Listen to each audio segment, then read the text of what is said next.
You beautiful bastards. Hope you had a fantastic Wednesday. Welcome back to the Philip DeFranco Show, and let's just jump into it. And the first thing we're going to talk about today, one of the most requested stories over the past 3 days, a story that I hate we're having to cover still in 2018, and that is a story around Daddy '05, aka now Family '05, specifically Mike Martin and Heather Martin. If you are not familiar,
Just a test. Can everyone hear me?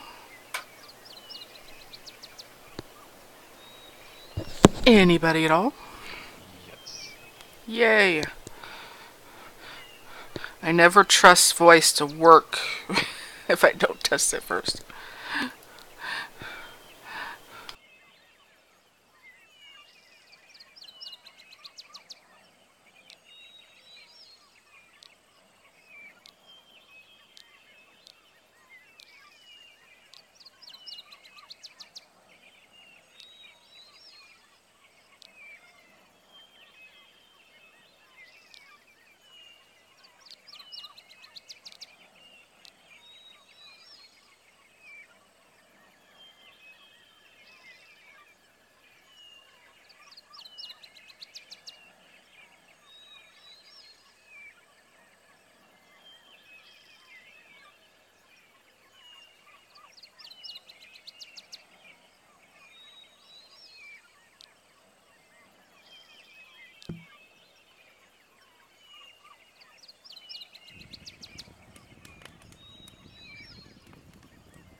Howdy, folks.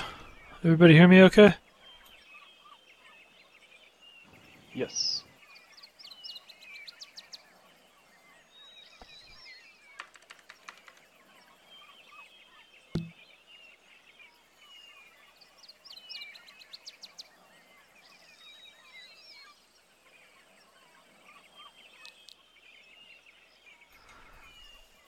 Alright, well, we might as well go ahead and get started. Haven't had a meeting for a couple of weeks, so there's been a fair amount going on. Let's see if I remember everything. I think the last time we met, we were talking about the Animesh issues with trying to correct the orientation, and the latest version of the viewer adds a rotation fix based on Beck and Polysale's research on the issues with the bind shape matrix. So that should keep you lined up with the physics shape in the case that your kind of root object is object. I'm not positive whether that has gotten out as a project viewer yet or not, honestly. I don't remember where we are with project viewers. If it's not there yet, then you should be seeing it for too long. We've had a few other things come up recently. In the process of investigating some log messages we saw with the Animesh server, we've uncovered a couple of issues that have delayed getting Animesh out grid-wide. It's still in all the RC channels, but we want to do a bit more digging on the issues we've been seeing there before we go to the full grid. One thing that changed with Animesh is that the server needs to remember more mesh information because we're using mesh info for calculations related to Animesh objects, and so it looks like there's some case where we may not be hanging on to all of the info we need. So we need to look at also a case where it looks like we might be handling the physics shape type incorrectly. So we don't have any sort of smoking gun behavioral issues caused by this, but concerns based on looking at the behavior of the simulator. So keep plugging on that. Once that gets done, then the remaining issues on the Animesh viewer side are primarily the updates to the LOD tracking. Now that we have this sort of dynamic box that gets maintained around all of the avatars and Animesh objects, we can do better LOD calculations, but we need to make sure that process of that we haven't broken anything, which is where at. Needs a bit more testing once I can get off of working on the simulator side of things. Then once that's done, I think we can get Animesh viewer into an RC. So hopefully the end is somewhat in sight, but we'll post it on all of that stuff. Let's see, what else? On the Bakes on Mesh side, we've had a little bit of excitement there with some people having problems with the universal wearables in non-Bakes on Mesh regions. So probably there's going to need to be some changes on the viewer and the server side to avoid those. So that's what we've been digging into recently. Let's see, is Anchor here? Yeah, I don't see Anchor. So that's the latest fun there. We had a meeting about Bakes on Mesh this week, talking about kind of remaining work that's planned. I think currently the plan is that we're not going to be doing additional feature work before the initial release for Bakes on Mesh. We've had some discussion about various requests for new LSL functions and some things like that. I think that those would potentially be handy, but we really want to get it out in some sort of a testable form before we get too deep into figuring out kind of what additional extensions may be needed. So the hope is that Bakes on Mesh will also be going out to RC fairly soon. The main complication there is that Bakes on Mesh requires changing pretty much all the back-end services. There's new wearable types, you have to change the inventory service, and you have to change the simulator, and you have to change the bake service, so that just adds overhead to the whole process. You've got to kind of change everything to get it out onto Agni. So that whole kind of process of deploying is going to take some time, but we will keep you posted on that stuff.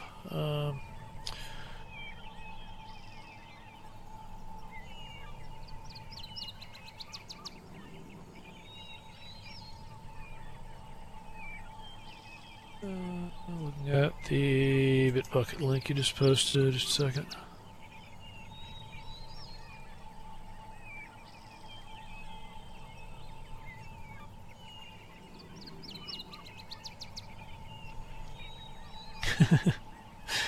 While we're digging around in there, I think we've probably got enough digging around to do without trying to add additional features at the same time.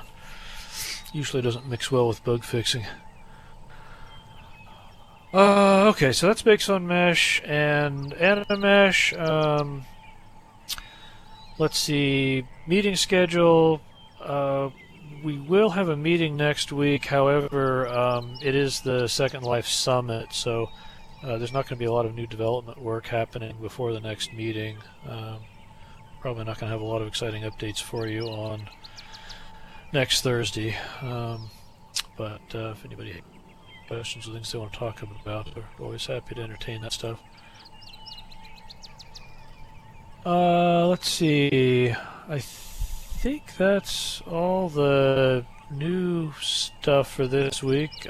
So we can throw it open for questions or anything else you guys want to talk about.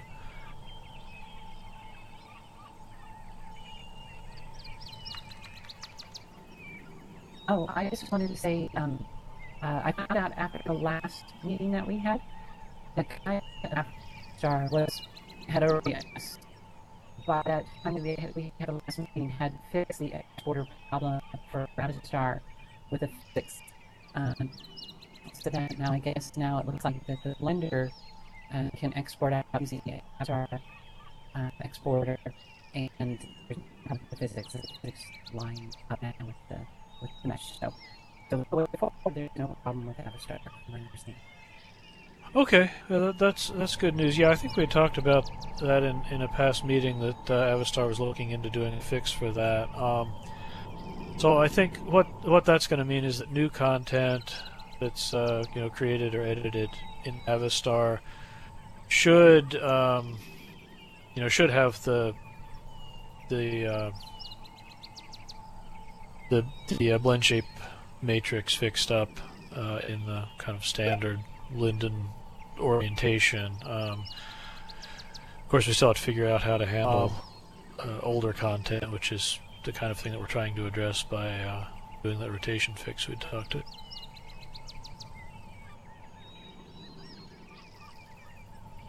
Let's see, we have a question. Will I be able to use Bakes on Mesh on a wearable Animesh? Not right away. The problem with Animesh is that it doesn't have a it doesn't have an agent, right? So there's not a person with an inventory whose stuff is getting baked to produce the baked textures. So to actually apply Bakes on Mesh to Animeshes, we would have to extend the baking process to allow that.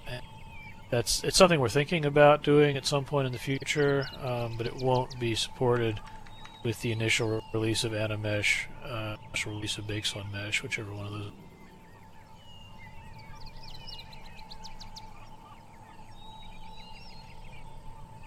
Let's see. Was there any mention of the physics? Was there any mention of the physics issue that Simon mentioned? Yeah, that I covered that at the beginning. We were talking about the Animesh server work right now. This is something that was uncovered in the process of looking at logs. It looks like some of the log messages are kind of false alarms, but in the process of looking at the code there, it did seem like there were some cases where you might be handling the physics shapes incorrectly. So I don't have kind of a smoking gun case of something that's clearly broken by this, but we are updating the code to make sure that it's not changing the behavior from what it was before Animesh, and we're also in the process of investigating some other things to dig through. In the meantime, though, we probably won't be putting Animesh out to the full Agni grid until we've made some headway on that, or at least kind of understand the scope of it.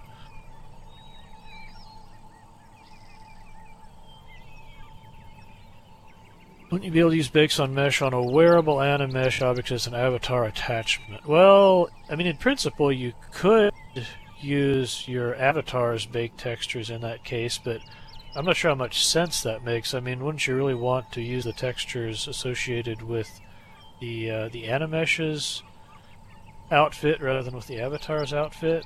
I mean, you'd sort of be turning the Animesh into a kind of a puppet clone of yourself or something.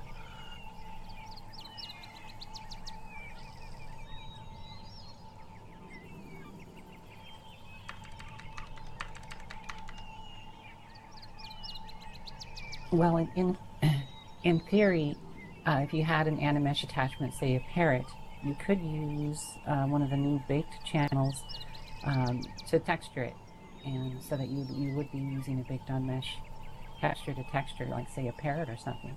That would work. You mean you'd wear a universal object that had parrot textures in the aux channels, and then you would have your parrot designated to use the aux channels? Correct. That would be a possible case for that. If somebody wanted to texture an Animesh that they had attached to their body.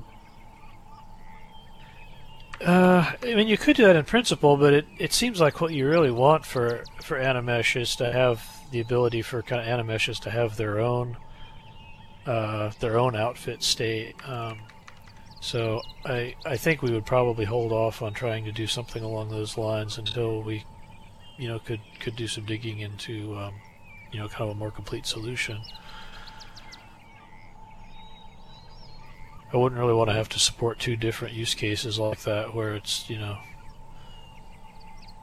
depending on, I don't know, some flag or something, you have to decide which set of baked textures to stick on an Animesh. I think, see.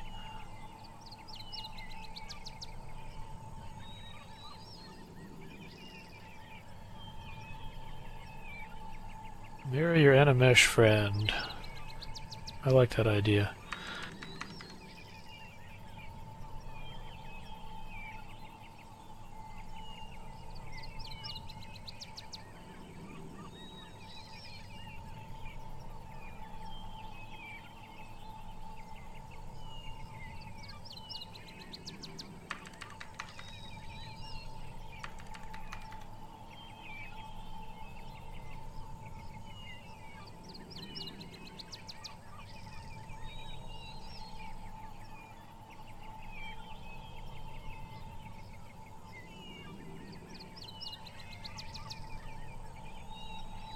Question: when bakes on mesh hits, are you planning on releasing updated TOS guidelines for UV use?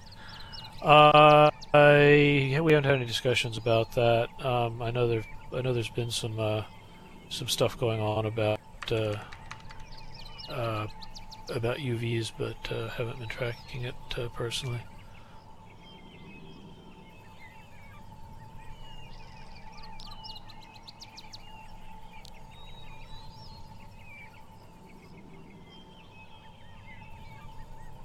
Yeah, sounds like things are coming along well with the baby and the cat. That's really cool.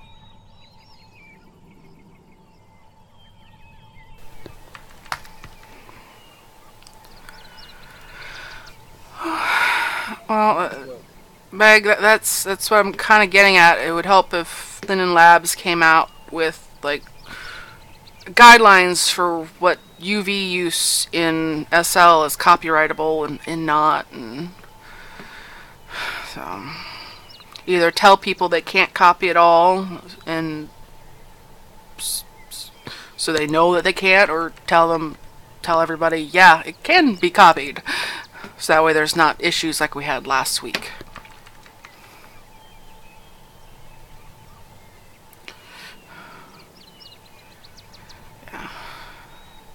It's a legal distinction that can be cleared up pretty quick with a TOS tweak. Yeah, well, I can pass along the question, but as I say, it's not really my area. Yeah. I want to make sure you guys are aware and have talked to your lawyers and figure something out.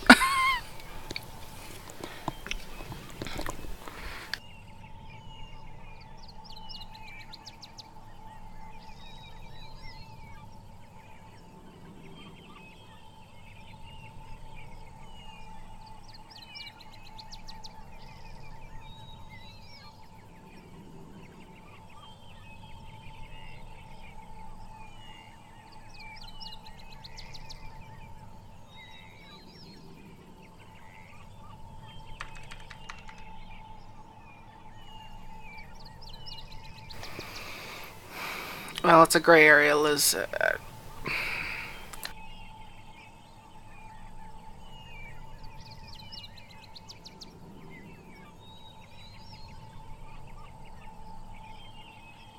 Nothing's really illegal until you take it to court and battle over it.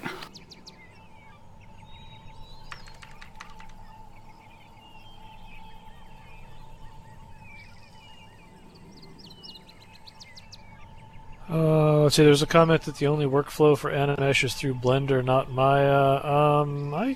I think it should be possible to make Maya content that takes advantage of the new behavior we're introducing with bind shapes, or that just uses a non-mesh root prim. But I don't know how many people are actually out there using Maya. Kathy, have you been doing Animesh stuff with Maya?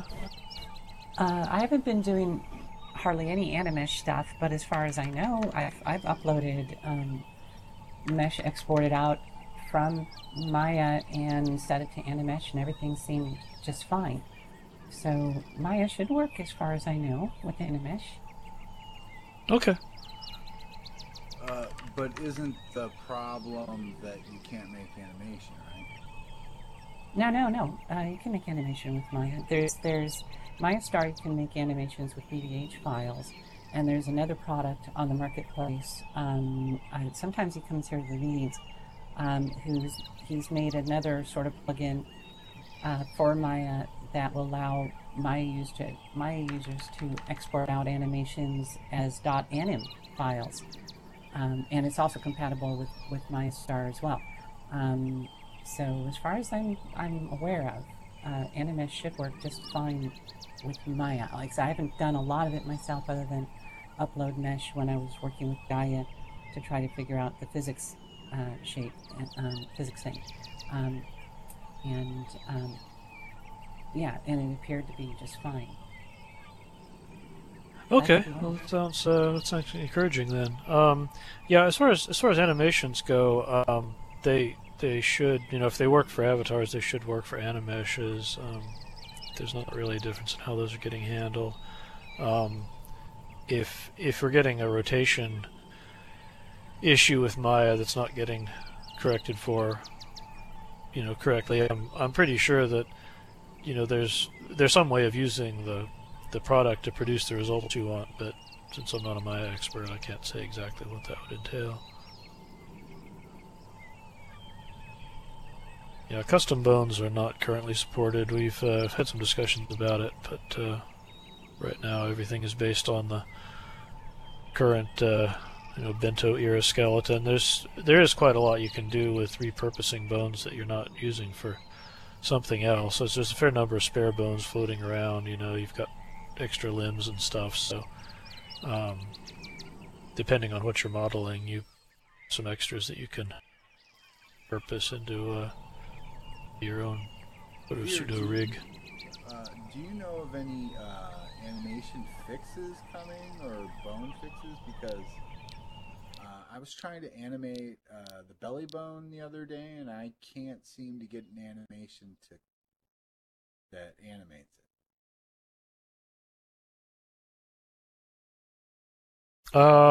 Say it again. You've got something that's refusing to animate. Well, it's a belly bone. It's actually a volume or collision bone, but it should still animate though. Can you animate collision bones? I'm not positive about that. I know you can animate attachments and attachment joints and regular bones. I was thinking you could probably do that with collision volumes, but I'm not 100% positive on that one. Well, I've done it with other characters though. Oh, I okay. don't know why we can't do it now. I can't get one to upload. So this is something that started acting up recently?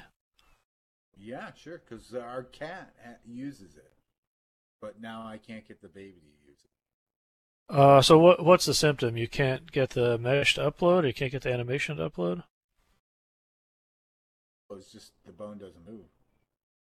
Oh, okay. So it claims to be running the animation, but it's not actually moving the corresponding joint then. Right.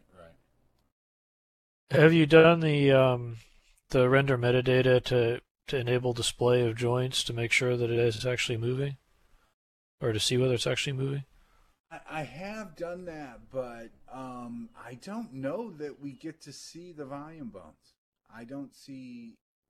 I mean, there's a lot of bones in there, so I could be wrong. But What you do is you say render metadata, and then pick collision skeleton, oh, okay. and that'll show you these sort of elliptical blobs for each of the collision bones, and so then you can see, is either the collision volume is actually getting animated, but it's not getting reflected on your mesh, or possibly it isn't getting animated at all, in which case there's some other issue, but that might help us narrow down what's going on there. But if you have any kind of weird content that you want to file a bug about or kind of pass along to us, we could take a look.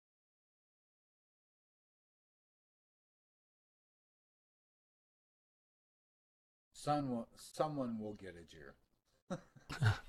Okay.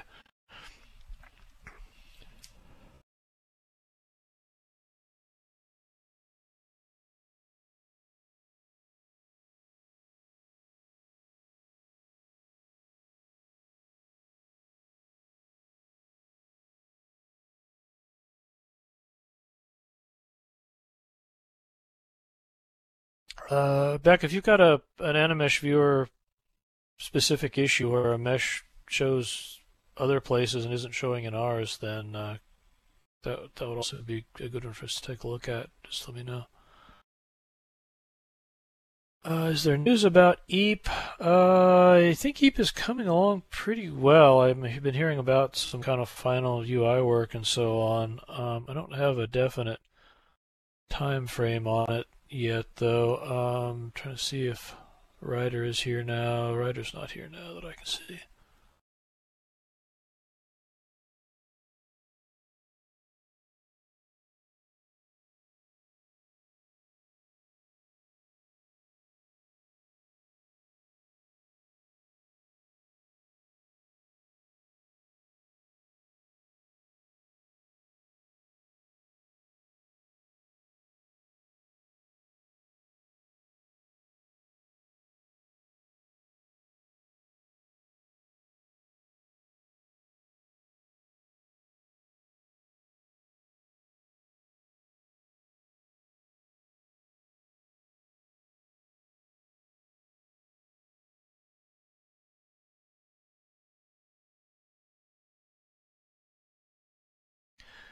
There is one issue that I've just been working on recently,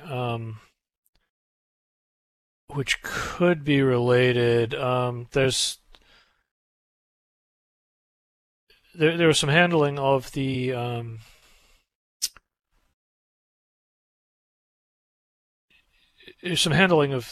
skin mesh stuff that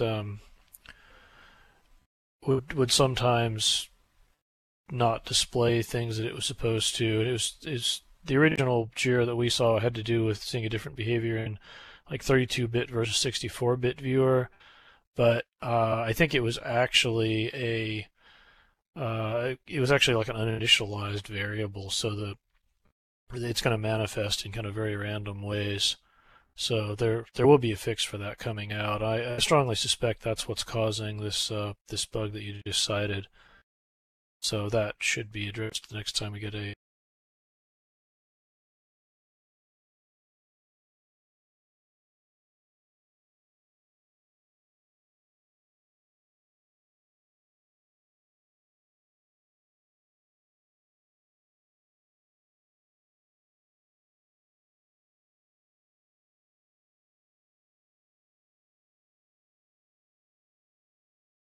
I'll still pass that along to Ryder and see if he needs more cookies or coffee.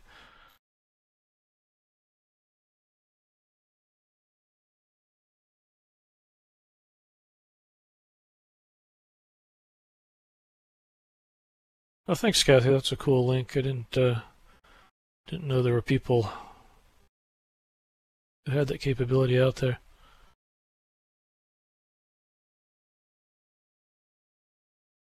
Only that one, as far as I know.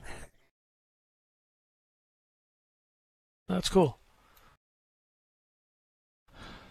Server-side baking is going to be supported by LSL. I don't have any immediate plans for that. That's one of the things that we talked about as a possible with bakes on mesh, but it's not something we're going to be doing in the initial release, at least.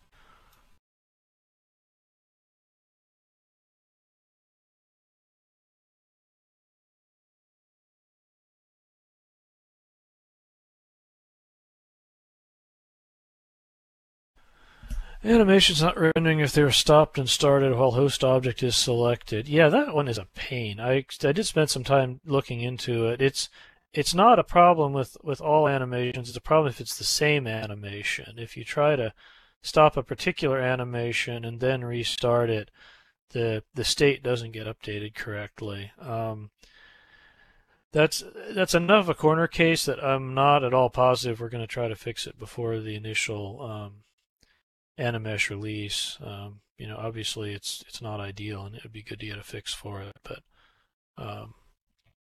it's there's something kind of down in the depths of the motion control stuff that is confusing. The fact that the state has kind of changed but not changed because you've kind of come back to where you were, and because the animations are paused because it's selected, you basically never get the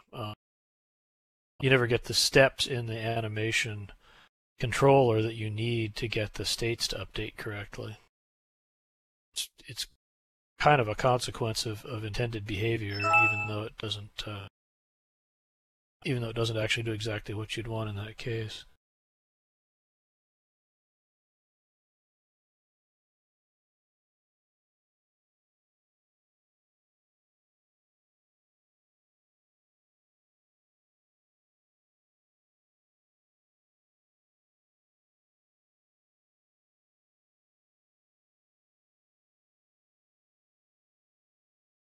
A function that stops an animation and removes it from its viewer's animations list instead of letting keyframes post looping. Well, I mean, if you run stop object animation, it does remove it from the animation list. You mean you want to remove it immediately rather than kind of waiting for it to go through the normal process?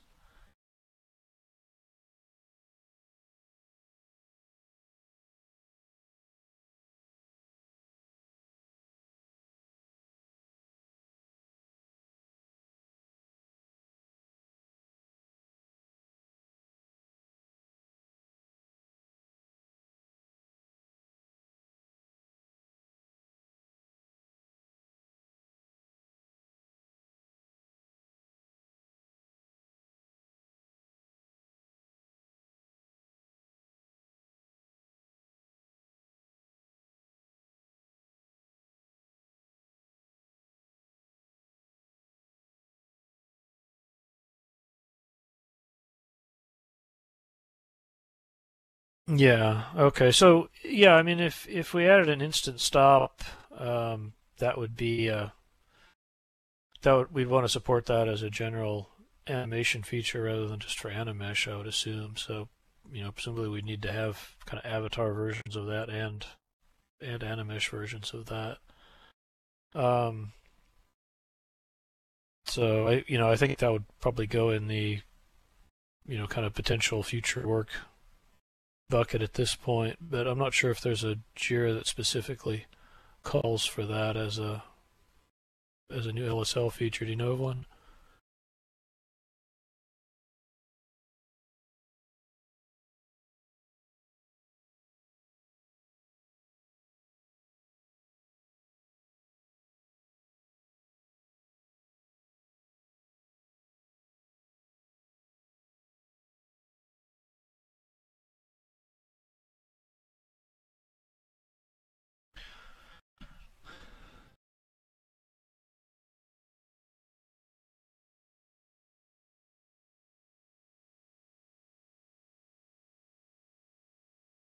Yeah, well, instant, of course, isn't really instant. The viewer can't do anything about it until it actually gets the message from the server. But I guess you could potentially have it kind of respond immediately as soon as the request shows up in its queue.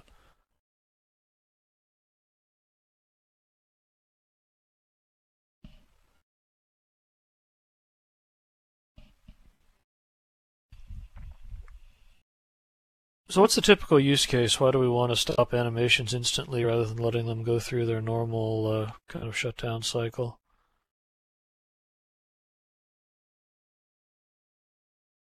Uh-oh, the real life babies are much less tolerant than the Animesh ones. Good luck.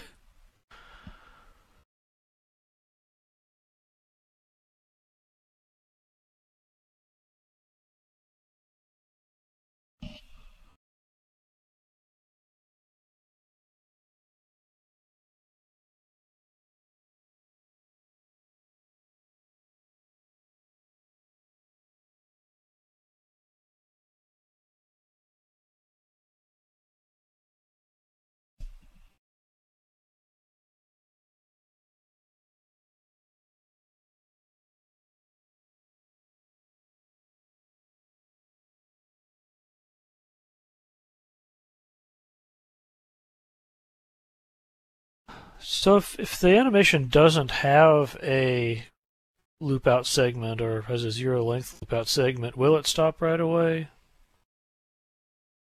currently?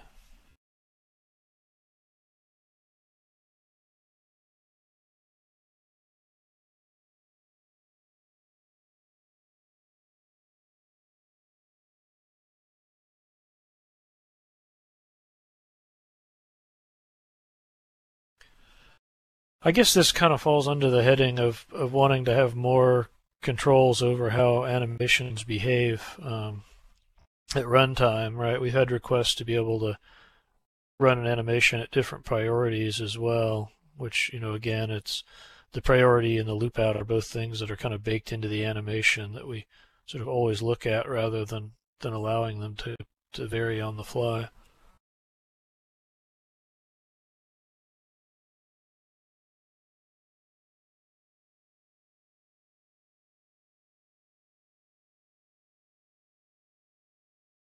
So yeah, I don't know how common a case it is that you have an animation, you want it to include a loop out, but then sometimes you want the loop out to play and sometimes you don't. Is that something that comes up a lot?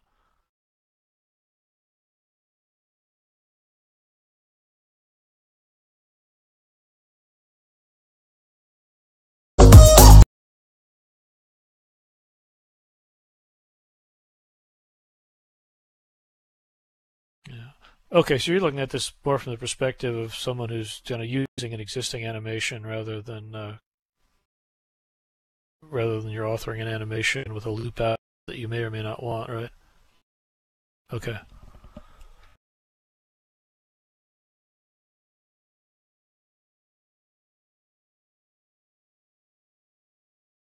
So also an ease out section. Yeah, I would think it's going to be kind of jerky if you stop it instantly, but I mean there might still be situations where you don't want to do that.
Okay, so I mean, as a request, I think that's pretty well defined, and it's probably not a huge project. It's I think it's more a question of how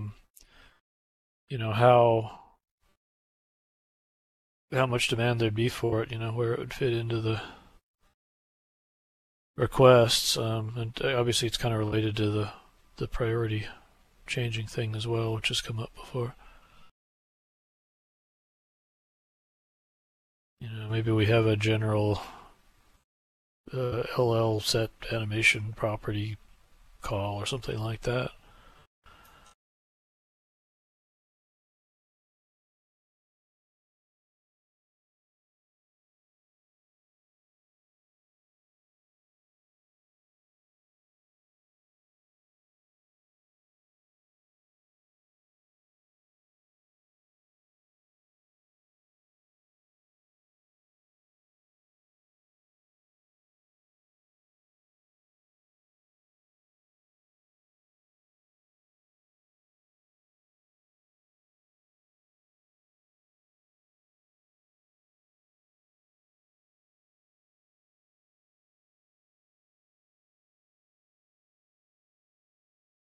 Does it count on modding as modding a no mod? I don't know. That seems like kind of a small modification. It's not like you're actually adding new frames or something like that.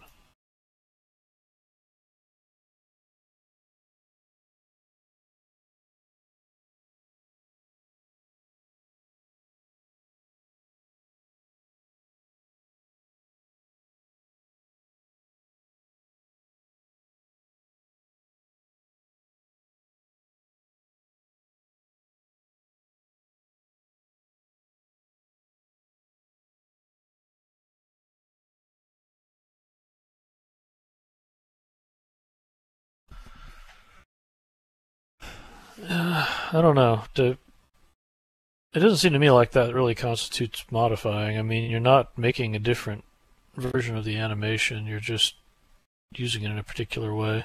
I mean, if you have a texture that you buy from somebody, you could still wear an alpha that conceals part of it. That's not modifying the texture.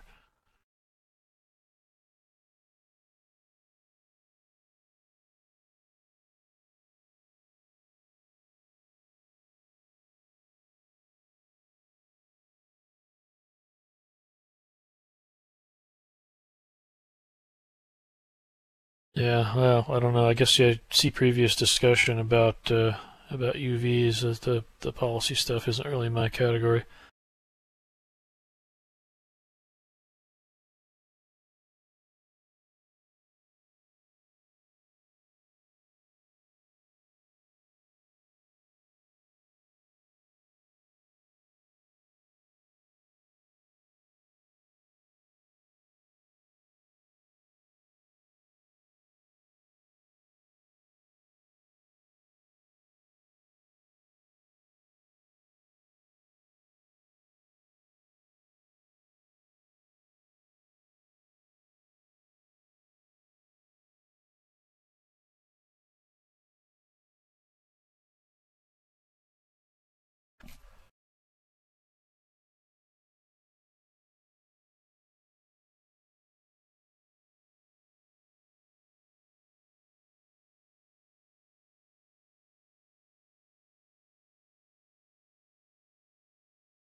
Yeah, the Poser project is still in the early stages of development, but we definitely wouldn't ship something that allowed you to modify an existing animation that you didn't have modify rights to.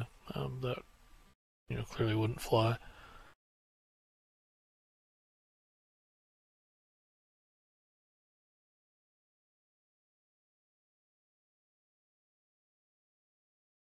Yeah, I don't know. Again, not really my field, but I'm having a hard time with thinking of this as a modification. I mean, if you buy a song and you listen to half of it and you stop playing, you haven't modified the song.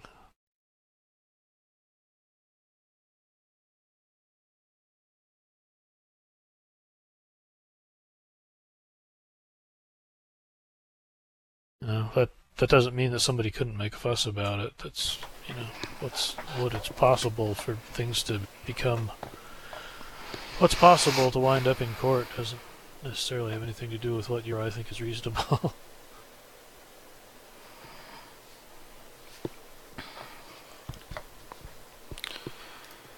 Well, it's your platform ultimately, so you can change the TOS to prevent those things. So.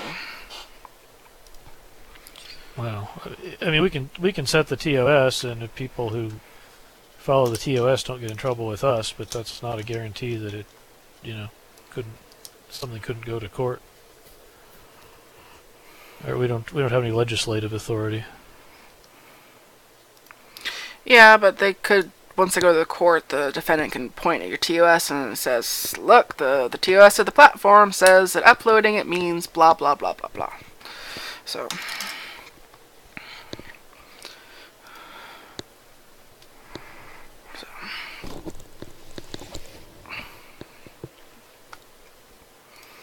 If you make enable modification of mod-enabled animations. I'm confused by the concept here. I'm not quite sure what you're getting at.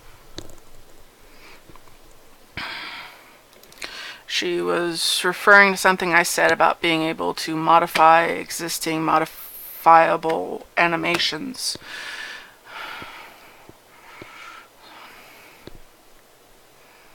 I think it would be interesting if we could modify existing enabled animations with this new poser project.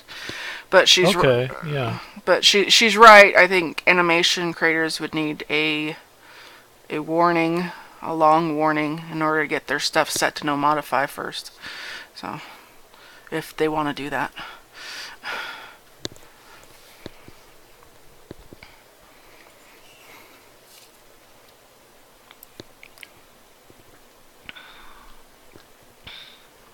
Yeah, and the poser project is kind of in the early stages at this point. There's quite a lot of work on the in-world UI for moving stuff around, but you know, whether that ultimately generates, you know, kind of only a new from scratch animation, or whether you can use it to modify existing animations, not sure if anyone's decided yet. If you decide to make it so you can edit modifiable animations, you may want to consider making it not retroactive, so you can't edit things that were uploaded before a certain point, just to be fair to people.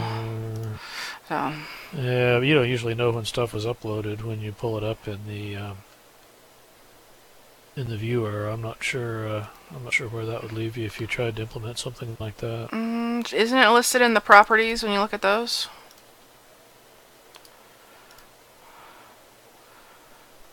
Oh, I guess it only has an acquired date. Maybe it's probably just the creation date of the item, but it doesn't tell you, you know, when the original asset was uploaded. Yeah,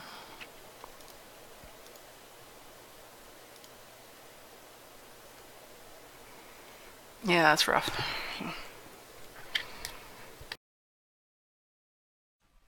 Yeah, don't know. I'll ask around. I know a lot of people are interested in the project. Maybe, and that's the developer who's working with Neuron on this. So maybe you could swing by some week and let you know how things are going with that.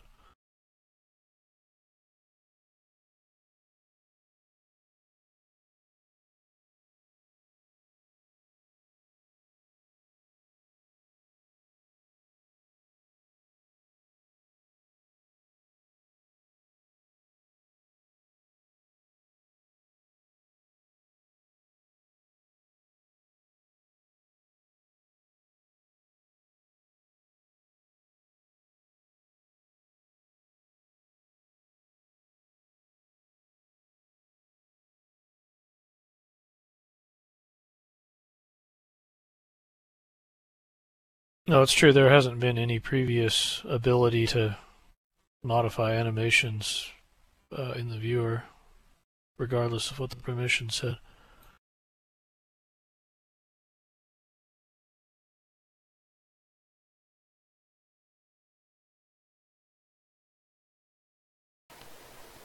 You guys almost need like a fourth permission that's exportable.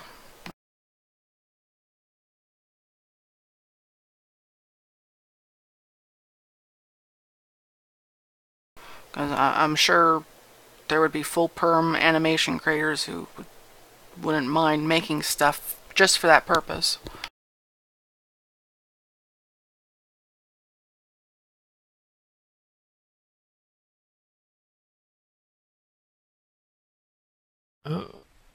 So how would that work? I'm not sure what the difference is between modifiable and exportable.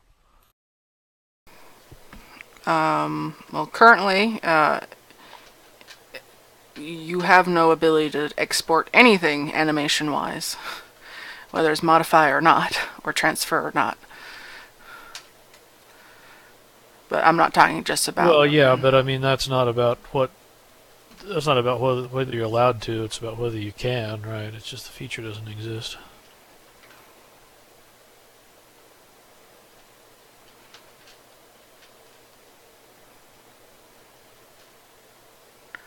Yeah, and again, I'm not talking about just animations. I'm talking about animations, mesh, and pretty much anything else. Because with the exception of text, I think textures are the only thing you can download if you aren't like the creator, unless someone can think of something else. But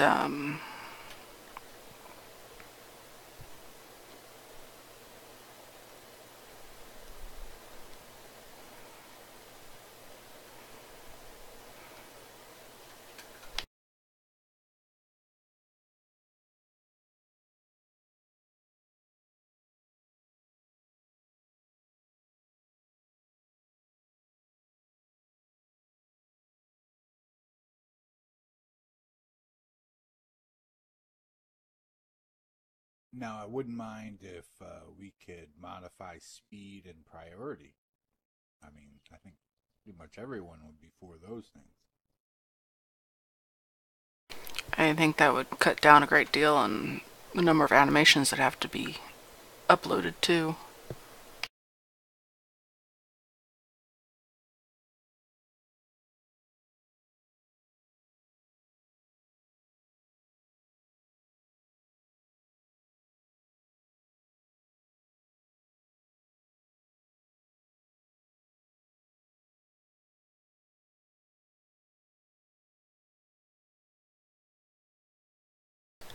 Yeah, what Elizabeth says right now, if you want to distribute .das, you have to give people links outside of SL.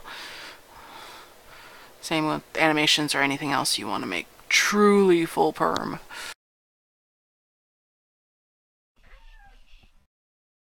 You mean because there's no way to actually edit a mesh in our viewer? Well, there's not just no way to edit the mesh, but there's no way to download the mesh unless you were the one who uploaded it.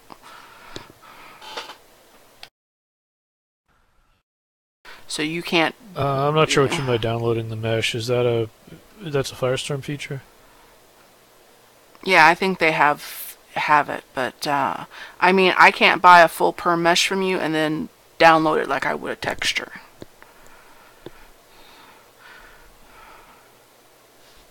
I can't save it to my machine and then edit it and then re-upload it. Yeah. So.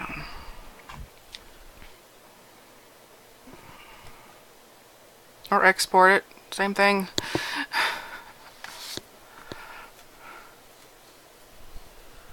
Yeah, usually the answer when people want to change the permission system to be even more complicated is to just scream and run away, because the existing permission system is just a nightmare. Well, why do you think people want changes to it? If something's a nightmare because it's too complicated, you can't improve it by making it more complicated.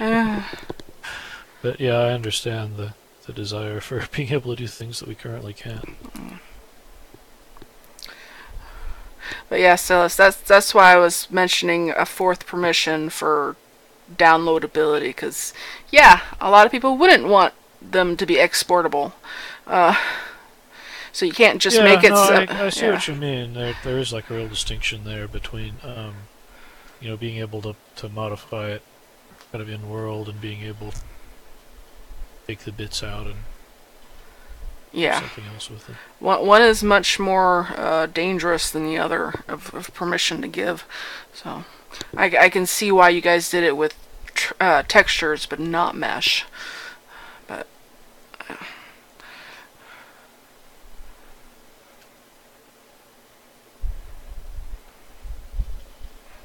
I have no idea how they would ever do derivative, but I want it.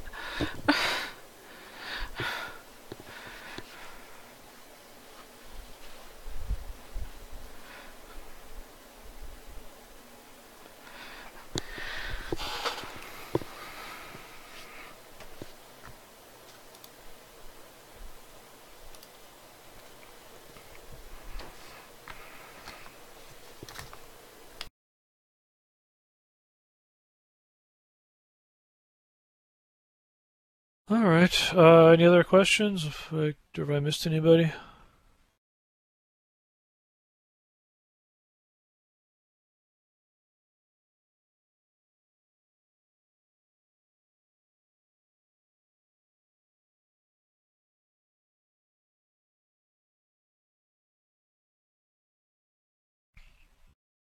Yeah, I mean, just talking about being able to modify things in world, I think it'd be really nice from a usability perspective too. I mean, obviously, if you have to use these, complicated third-party tools like Blender to make content, it's a lot less approachable than just slapping down some prims and stretching and shaping them. But that's also a very big project. I don't know how soon we'd be able to really make that more capable than it is now.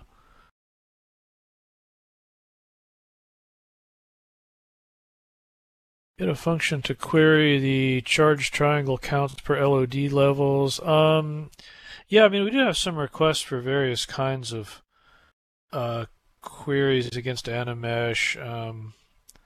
That may well be already in the set. So that's, we've got a bucket of sort of potential future features for Animesh, which includes things like supporting customization and some various LSL requests. So, that's sort of thing that go in there if it isn't already. Wouldn't be initial release.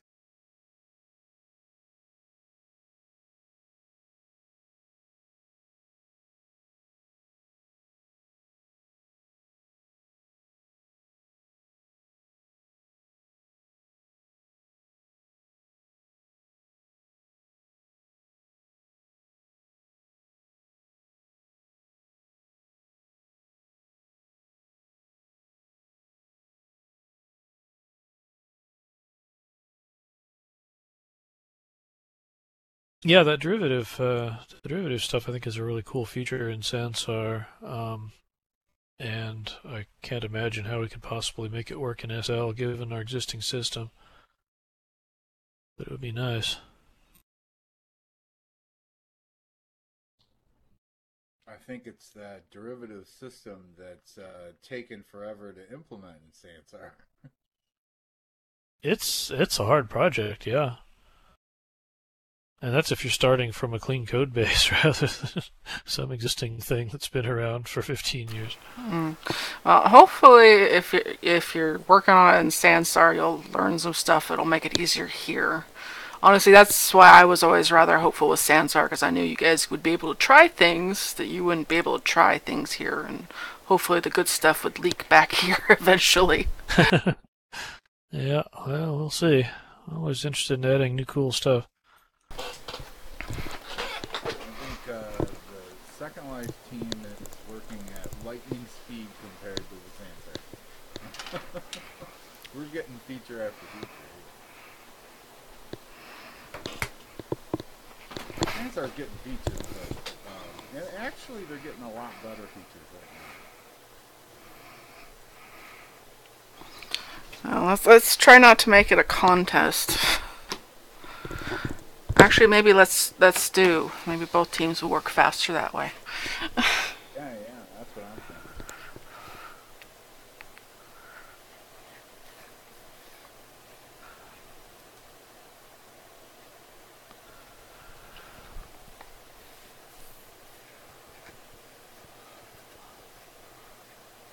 Functionality is now live. Yeah, I'm not sure what's going on with Sansar avatars these days. At this point, we're kind of doing our own things. We do hear sometimes about people working on the other projects, but I think there's probably are some interesting lessons to be learned in terms of trying to cross-pollinate at some point. Oh, if you could ever figure out how to make, how to export a no-mod, like total version of someone's Avi and SL into Sansar, you'd see a whole lot more people into Sansar. Do it right now. Say what? You can do it right now.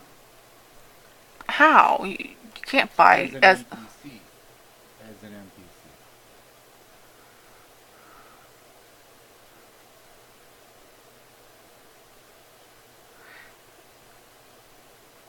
You can make an avatar in Second Life, like what I'm wearing now, not like something you've made from scratch, and emulate that into Sansar. Well, not the one you have without permission to close or anything. See, that's what I mean. Almost no one has permissions for the stuff they wear. Everyone is wearing stuff that other people created for them. And that's the stuff they want to wear. People have over a decade's worth of inventory that they don't want to part with. If you can somehow figure out how to just like export a look to Sansar without like making it editable over there, because that would cause a whole bunch of issues, then Never, ever gonna happen. Ever. I'm pretty sure it's not going to. But if they could figure it out, you would have a whole bunch of Second Life people suddenly in Sansar. Yep. Well, I guess that's really more of a question for the Sansar folks, but I'm sure it would be popular if we could support it. Yeah. Of course, then Alright, we'd have a bunch. time, so. Yeah. Sorry, go ahead. But you'd also have a whole bunch of Sansar people coming over here to get dressed. So, Well, I don't know. Maybe we'll which isn't a. pollinate one dressing room at a time.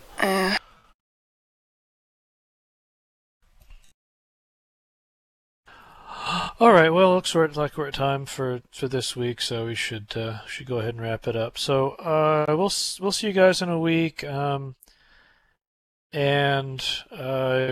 probably won't have a lot of new developments at that point, since we will have been in just planning sessions for the last few days. But we'll let you know what we know at that point.